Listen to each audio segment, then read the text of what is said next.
Ketika ada pilihan pemenang karya arsitektural istana negara di calon ibu kota baru diumumkan, saya ilfil. Maaf ya, asli saya hilang feeling. Ilfil bukan pematung atau perupa yang karyanya luar biasa tersebut yang membuat saya ilfil, namun lebih karena keilmuan arsitektural ruang, bangunan, tata kota yang bablas gak berkarakter itu yang saya lebih melihatnya tidak keren. Mungkin ilmu saya rendah, jauh lebih rendah dari si pemilih yang memenangkan karya perupa legendaris tersebut. Tapi dalam hati saya berkata, toh nanti kalau New Mind menjabat, ibu kota baru nggak akan jadi kenyataan dan pindah ke Penajam tersebut.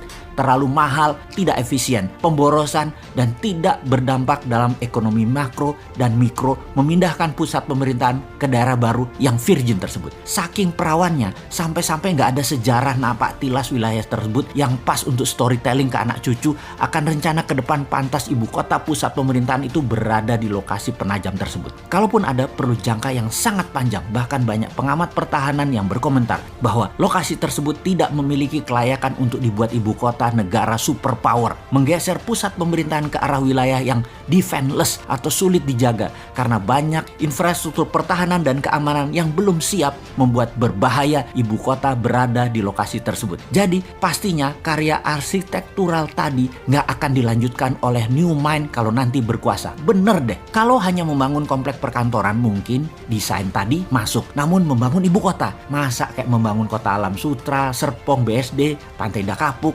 gitu sih modelnya. Membangun pusat pemerintahan itu membangun Wakandanya Black Panther. Sekali lagi, Black Panther ya, bukan Blackpink. Bener deh, kalau New Mind pusat pemerintahan tetap di utara Jakarta, bekas tanah reklamasi. Sekalian buat benteng laut utara Jakarta. 5.000 hektar itu New Wakanda. Full teknologi, full digital, paperless, kontrol satelit, telekomunikasi jalur baru, e-rupiah, digital aset, dan banyak lagi ke depannya yang dunia pemerintahan butuhkan. The real e-government. Masa membangun ibu kota di abad 21 kayak membangun properti perumahan gitu sih? Hanya casing doang.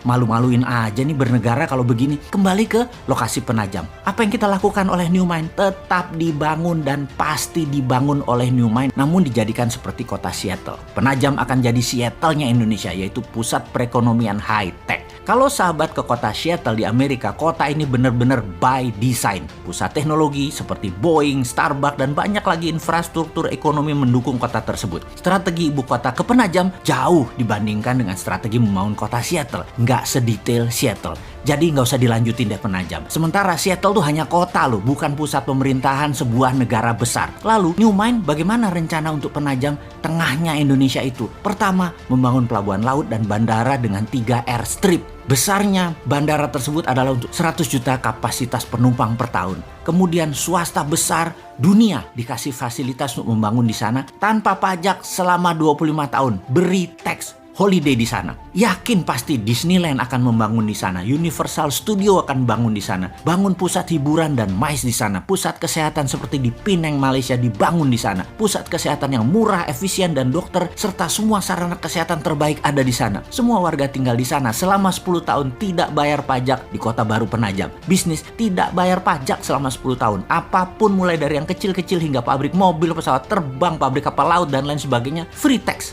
Berlaku e-rupiah di Penajam dan pendanaan lewat SWF e-rupiah printing money di Penajam. 2.000 triliun dibanjiri di Penajam dengan e-rupiah setiap tahunnya selama 15 tahun ke depan. Yakin pasti 2 juta populasi akan pindah dalam 5 tahun ini dan 10 juta populasi akan ada di 25 tahun dari sekarang. Indonesia di tahun 2045, Penajam adalah darlingnya Indonesia. Kemudian pusat pemerintahan di Pulau Reklamasi yang sekaligus membangun Great Giant Wall, dam laut untuk menahan banjir Jakarta serta pertahanan laut utara pusat pemerintahan tersebut. Di sana adalah e-government pertama di dunia dan e-rupiah pendanaannya. Aduh, jadi kangen masa depan.